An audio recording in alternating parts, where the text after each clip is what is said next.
मोह का मायाजाल। संसार एक ऐसा मायाजाल है जिसमें जीव हमेशा के लिए फंसा रहता है। मायाजाल ऐसे फंसा कर रखता है कि जीव निकलना भी चाहे तो भी निकल नहीं सकता।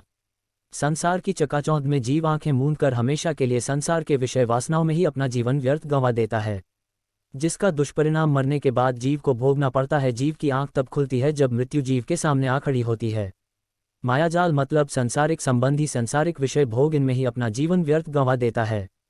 कोई बच्चों की मोह ममता की वजह से, तो कोई संसारिक जिम्मेदारियों की वजह से अपना अमूल्य जीवन बर्बाद कर लेता है, तो कोई विषय पदार्थों को इकट्ठा करने के चक्कर में अपना पूरा जीवन खत्म कर लेता है। भगवान ने केवल एक जीवन मांगा है हमसे, उसको देने में भी हम इतनी कंजूसी करते हैं। संसार में खुद को खुद ही फंसा के रखा हुआ है। भगवान भी चाहिए, नरकों से बचना भी चाहते हैं, पर संसार को भी नहीं छोड़ना चाहते। एक हाथ से संसार को पकड़ कर रखा है और दूसरे हाथ से भगवान को पकड़ने की कोशिश कर रहे हैं, जो कभी भी संभव नहीं है। इसी तरह हमारा समय धीरे धीरे खत्म होता जा रहा है, पर हमें अभी भी होश नहीं आ रहा। इसी तरह जीवन बर्बाद करते रहे तो ना नरकों से बचेंगे, ना संसार के चक्रों से निकलेंगे। जन्म मरण का चक्कर हमेशा के लिए इसी तरह चलता ही रहेगा। इसके ऊपर एक उदाहरण देता हूं, अच्छे से पढ़ो और समझने की कोशिश करो। नदी में हाथी की लाश बही जा रही थी।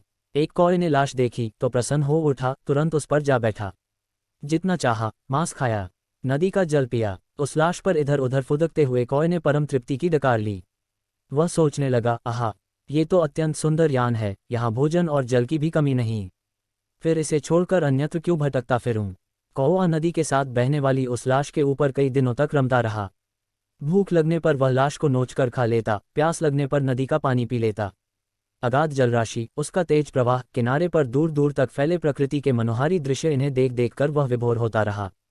नदी ने तो एक दिन आखिर महासागर में मिलना था। वह खुश थी कि उसे अपना गंतव्य प्राप्त हो रहा था।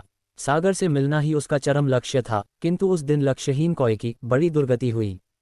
4 दिन की मौज मस्ती ने उसे ऐसी जगह ला पटका था जहां उसके लिए न भोजन था, न पेयजल और न ही कोई आश्रय स्थल।